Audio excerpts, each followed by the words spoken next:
अस्सलाम वालेकुम रहमतुल्लाहि व बरकातुहू। उम्मीद है आप सब खैरियत से होंगे। देखिए, 2 हियरिंग्स हुई हैं अलग अलग सेशन कोर्ट में पिछले कुछ दिनों में नौयरा शेख की। उसकी अपडेट देने के लिए वीडियो बना रहा हूँ, गौर से देखिएगा आखिर तक समझने के लिए। सबसे पहले आते हैं हमारी मुंबई सेशन कोर्ट की हियरिंग पे। ये मुंबई सेशन कोर्ट का डेली ऑर्डर या रोज़नामा है 24 अप्रैल का। इसमें सबसे पहले देखिए सारे एडवोकेट जो प्रेजेंट थे उनका लिखा है। स्टेट के लिए EJ चवन प्रेजेंट थे, IO प्रेजेंट थे, अक्यूज़्ड के लिए एडवोकेट अक्षता पासी प्रेजेंट थी, और हमारे एडवोकेट सौमित्र सालुंके वो भी वर्चुअली प्रेजेंट थे। ठीक है। इसके पहले जो हियरिंग हुई थी उसमें मैंने आपको बताया था कि NBW इशू किया है मुंबई सेशन कोर्ट ने नौयरा शेख के ख़िलाफ़, क्योंकि वो बार बार अपने एडवोकेट के थ्रू एग्जेम्पशन फाइल कर रही थी काफ़ी टाइम से, और चार्ज फ्रेमिंग के लिए कोर्ट नहीं आ रही थी काफ़ी टाइम से। और PP जो पब्लिक प्रोसिक्यूटर हैं वो भी कुछ ऑब्जेक्शन नहीं ले रहे थे, और ना किसी और का इस बात पे ध्यान था। पिछले 3-4 हियरिंग में हमने जो कोशिश करी और ऑब्जेक्शन फाइल की अपने एडवोकेट के थ्रू, तब जाके इसका एग्जेम्पशन रिजेक्ट हुआ और इसके ख़िलाफ़ NBW निकला और नौयरा शेख को चार्ज फ्रेमिंग के लिए बॉम्बे लाने का ऑर्डर दिया था कोर्ट ने। अब जो NBW वारंट निकालने का ऑर्डर दिया था कोर्ट ने, वो वारंट EOW को IO ने बताया कि थोड़ा डिले मिला और इसीलिए वो एग्जीक्यूट नहीं कर पाए। यहाँ पे देखिए उन्होंने लिखा IO filed report for non execution of NBW। तो उनको डिले मिला।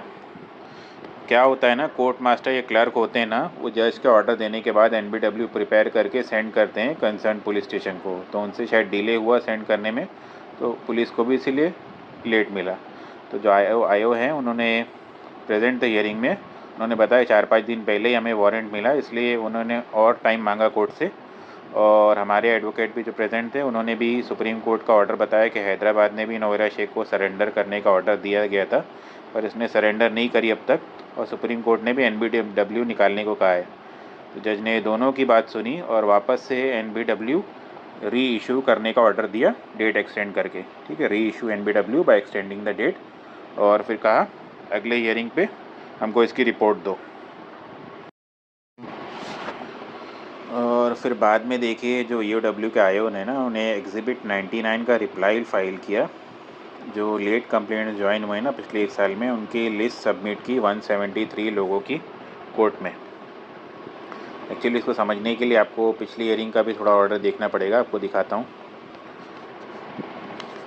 हाँ, यहाँ ये देखिए, यहाँ नीचे से 4th लाइन में देखिए 12 depositors filed application for direction to IO as their documents were not send to by IO to SFIO Hyderabad. Last hearing में कुछ 12 लेट कंप्लेनेंट्स हैं, उनमें से 1-2 हमारे पहचान के भी है। उन्होंने एक एप्लीकेशन फ़ाइल किया कोर्ट में कि हमारे डॉक्यूमेंट्स IO ने SFIO को नहीं भेजे, तो उनको डायरेक्शन दिया जाए। तो उसका आज रिप्लाई फाइल किया IO ने। IO file reply to exhibit 99 and marked as filed as per this report name of 173 investors where their documents has been sent to SFIO Hyderabad wide out number 21225 dated 15/9/2025। IO ने बताया कि total हमने already SFIO को 173 लोगों की list 15/9/2025 को already भेज चुके हैं। इसके पहले भी उन्होंने कोर्ट में सेम लिस्ट सबमिट की थी लास्ट ईयर कि 173 लोगों का नाम SFIO को हम भेज चुके हैं, और उस रिपोर्ट और लेटर की कॉपी कोर्ट को बताई। तो कोर्ट ने कहा ठीक है, और जो इन्वेस्टर्स ने जो एप्लीकेशन फ़ाइल किया था उनको कहा फिरदौस वसीम सैयद कि उनको एक कॉपी दे दो। बाद में हियरिंग ख़त्म होने के बाद वो इन्वेस्टर्स ने IO से अलग से बात की, तारापा भी थे साथ में।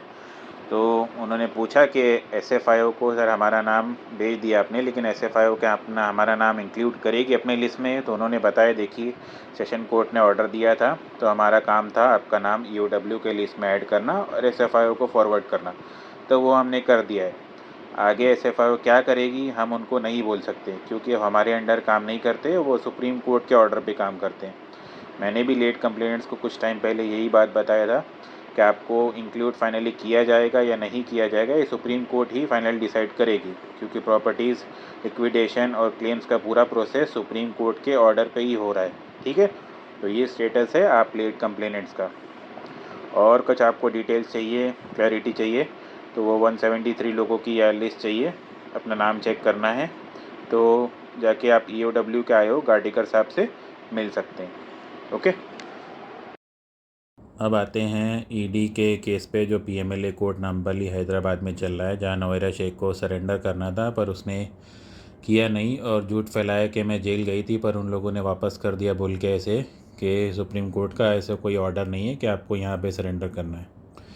इस झूठ का भी खुलासा मैंने ही किया था सबसे पहले अपने पिछले वीडियो में कि झूठ बोल रही, ऐसा होता नहीं है सरेंडर जेल के सामने। नोएरा को अगर सरेंडर करना था तो उसको नामपल्ली कोर्ट जाना चाहिए था, वहाँ से उसको जेल जाने का ऑर्डर मिलता क्लियर, वरना कुछ जोकर लोग आके सेम नवेरा की बात रिपीट कर रहे थे कि सुप्रीम कोर्ट का ऑर्डर गलत है, उसमें मिस्टेक है, पब्लिक को मिसगाइड करके अपनी रोटी सेकने के लिए।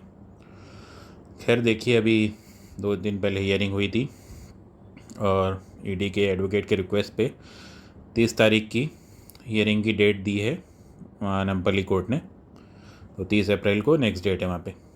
देखिए, इसके पहले मैंने आपको बताया था कि ईडी के असिस्टेंट डायरेक्टर से जब मेरी बात हुई थी, उन्होंने बोला था कि ईडी ने अप्लाई कर दिया NBW के लिए, अब वो वेट कर रहे हैं कोर्ट के ऑर्डर के लिए। फिर भी मैं देख रहा कि कुछ इन्वेस्टर्स सवाल आते रहते हैं, उनके मैसेजेस आते रहते हैं, कन्फ्यूजन है कि इस बात का कि ईडी को अरेस्ट करने का जब ऑर्डर दे दिया सुप्रीम कोर्ट ने तो वो अरेस्ट क्यों नहीं कर रही।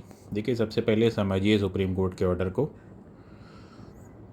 ईडी को डायरेक्ट ऑर्डर नहीं दिया था सुप्रीम कोर्ट ने अरेस्ट करने का पहले नोएरा शेख को। यहाँ पे आई 15 पॉइंट में, in such circumstances referred to above we are left with no other option but to direct the petitioner accused to surrender before the jail authorities within a period of 1 week from today, failing which a non bailable warrant shall be issued for her arrest. ठीक है, तो पहले नोएरा शेख को surrender करने कहा था, अगर वो 1 हफ्ते में सरेंडर नहीं करती है तो NBW इशू करके उसको अरेस्ट करने का था। और ये NBW सुप्रीम कोर्ट या ईडी को नहीं इशू करना था, ट्रायल कोर्ट यानी ईडी PMLA कोर्ट हैदराबाद को इशू करना था। ये बात मैंने लास्ट टाइम भी क्लियर किया था। अब ईडी के आईओ ने बताया कि उन्होंने अप्लाई कर दिया NBW के और वो 2 दिन बाद नेक्स्ट डेट मिली है, तो वेट करिए तब तक। ठीक है, और इसके पहले देखिए लास्ट ईयर CCS केस में भी इसी तरीके से ही अरेस्ट हुई थी, वहाँ के केस में भी ये अपीयर नहीं हो रही थी, तो उस केस में भी जो कोर्ट है उन्होंने NBW नोएरा शेख के ख़िलाफ़ इशू किया था। यहाँ पे आप पढ़ सकते हैं, due to her unknown whereabouts the court issued an NBW on April 29, 2025 apprehension after an intensive hunt, police apprehended her in Faridabad Haryana on May 27, 2025 and brought her back to Hyderabad by air. News में भी आया था, times of India में आपने देखा होगा। तो approximately 1 महीना उनको लगा उसको ढूंढ के हैदराबाद लाने के, क्योंकि ये चोर भागती फिर रही थी, उसको हरियाणा से अरेस्ट करके लेकर आए फ्लाइट से। तो सब्र रखिए, ईडी और बाकी केस में भी इंशाल्लाह वो अरेस्ट होगी। एजेंसीज़ को अपना काम करने दीजिए। April 8 को है ना बेहतरीन ऑर्डर दिया है सुप्रीम कोर्ट ने और एजेंसीज़ को उसको फॉलो करना है और नवेरा को कस्टडी में लेना है। ईडी, EOW, बाकी जो भी स्टेट एजेंसीज़ हैं, अगर अपना काम नहीं करती हैं, नवेरा को अरेस्ट नहीं करती हैं, तो उनको कोर्ट को कल को जवाब देना पड़ेगा। नवेरा के एडवोकेट से भी सवाल करेगी कोर्ट और ईडी के एडवोकेट से भी सवाल करेगी कि हमने जो लास्ट हियरिंग पे सरेंडर और एल्स NBW इशू करके अरेस्ट करने का ऑर्डर दिया था उसका क्या हुआ। They will be answerable to the court on next hearing कि उन्होंने 2 महीने तक क्या किया। ऐसे छोड़ नहीं देगी कोर्ट उन्हें। ओके, और एक बात, नोएरा ने पहले गलती कर दी सरेंडर नहीं करके, पहली गलती उसने ये कर दी, और अगर सेकंड गलती वो करती है, जो सेकंड कंडीशन कोर्ट ने रखी थी कि 2 महीने में अगर सेल डीड साइन नहीं करती है तो अगले हियरिंग पे सुप्रीम कोर्ट के रजिस्ट्रार को साइनिंग अथॉरिटी हम दे देंगे, फिर इसकी ज़रूरत ही नहीं पड़ेगी हमें। ये अंदर रहे, जेल में जाए, भाड़ में जाए, हमें कोई मतलब ही नहीं होगा। तो सब्र रखिए, अल्लाह पे भरोसा रखिए और फिर सुप्रीम कोर्ट पे भी भरोसा रखिए। जस्टिस पारदीवाला ने नोएरा का MA एक्सेप्ट करके अब तक नोएरा को बाहर रखा था सिर्फ आपके पैसों की रिकवरी के लिए, और देखिए 123 करोड़ अब तक जमा हो गए पिछले 1 साल में। नोएरा के इतने खेलने के बाद, टांग अड़ाने के बाद भी अल्हम्दुलिल्लाह।